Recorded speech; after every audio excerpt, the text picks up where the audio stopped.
I'm wellness chef Andy Muto. In this series, with a roster of professional athletes, we'll be unlocking the science of sports nutrition while feeding the very person behind the athlete. When I was 8 years of age, my mother hauled me out of bed and said, help me in the kitchen. And I've been cooking ever since. I've been working with professional athletes now for about 10 years. An athlete performs at an extremely high level. You need to take what you put in your body seriously. In sport, they say dig deep, but if you haven't done your part in getting the right food into your system that supports that strength, when you go to dig deep, it won't be there. My name is Sarah Fillier, and I'm a professional women's hockey player. Sarah is one of those elite athletes, PWHL, Olympic gold medalist. To be able to say that I'm going to go play women's ice hockey professionally is something players dreamed of only a couple years ago, so that just excites me. So where are you from originally? From Georgetown, Ontario, yeah. But my parents are both from the East Coast. It's a big East Coast family, yeah. Was Mom a good cook?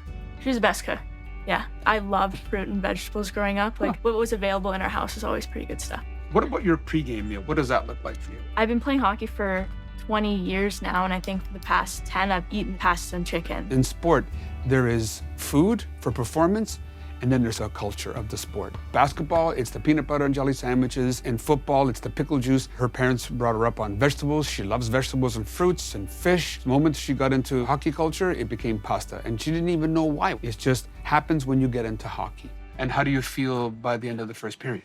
Usually pretty gassed. Yeah. Athletes will always focus on pre-game meal, right? But ideally, it's an entire day's worth of eating. A high protein breakfast, the lunch that's high fiber, high protein, high fat. Yeah. But the pre-game meal, which is usually about 3:30, right? That meal there needs to be smaller and less fiber. Sarah's heading to New York, and I want to help her create meals that will remind her of home, but at the same time, helps her to perform at her best in the city. Andy, how are you? What's going on, Frank? What is this? This is Grouper. Why is he sticking his tongue out? Say hi. We're looking at getting some cod for Sarah. Families from the East Coast, and you know how much they love cod. Yes, sir. Feeding an athlete and feeding an average person, I think the biggest difference is volume. Athletes burn between 4,200 to 4,500 calories a day. That's a lot. Unfortunately, the misinformation out there, a lot of young athletes try to get that all in one sitting. But how do you perform after having a holiday dinner? You don't feel like running, you don't feel like playing ball, or you don't feel like skating, I'll tell you that. Good hands. Soft hands. I was gonna say very soft.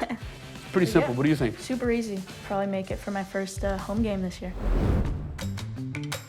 One of the trends that I notice from young athletes is they're looking for a quick fix for their appetite or for protein. And the go-to is always a protein bar. But there is a far better way of getting some sustained energy and protein when you're feeling that little low. That'll help you way better in performance. This is called pressed cottage cheese. So it's almost like a feta. And for this one here, we'll make it a little savory. I'll put just a little bit of salt on this, and I'll drop a little bit of olive oil. You ready to try? I'm ready. It's not gonna be as sweet as you would probably expect it to be. It's really good. Try the salty one. It has a bite to it. Yeah, I think I like that one better. Yeah. Yeah.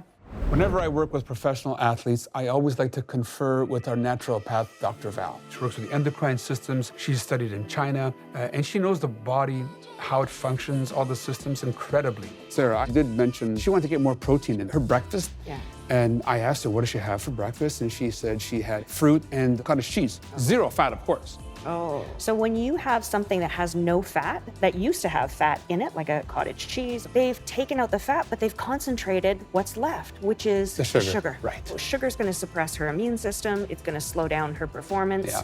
With female athletes, if they train too hard, it can throw off their cortisol levels. It could throw off their hormone balance. Without the low-fat cottage cheese, you're actually going to get less of a sugar spike. This breakfast should take you under 5 minutes to make. Awesome. I prefer using prosciutto for a breakfast rather than bacon. It has no sugar, it's leaner, it's higher protein, and it has no sodium nitrate. Really good. Look at the color of the yolk. Isn't that beautiful? Yeah, it's really nice. The chickens are fed natural foods like marigold that create this beautiful orange yolk. You want to try flipping it? I'll try it. Yeah, look at that.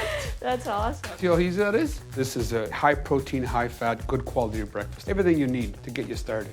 I'm like not a big breakfast person, but looking at this plate, I could for sure do Yeah, that. that's an athlete breakfast right there. A super key thing that I took away from cooking with Chef Andy was just keeping it simple. Sarah is one of those athletes who really pays attention to how what she does both on and off the ice affects her performance. And food is a huge component of that. Every athlete has different needs. It depends on the sport they play, their body composition, and what their specific goals are. The foundation for all of it is understanding the person behind the athlete. Because when you feed the person, you fuel the performance.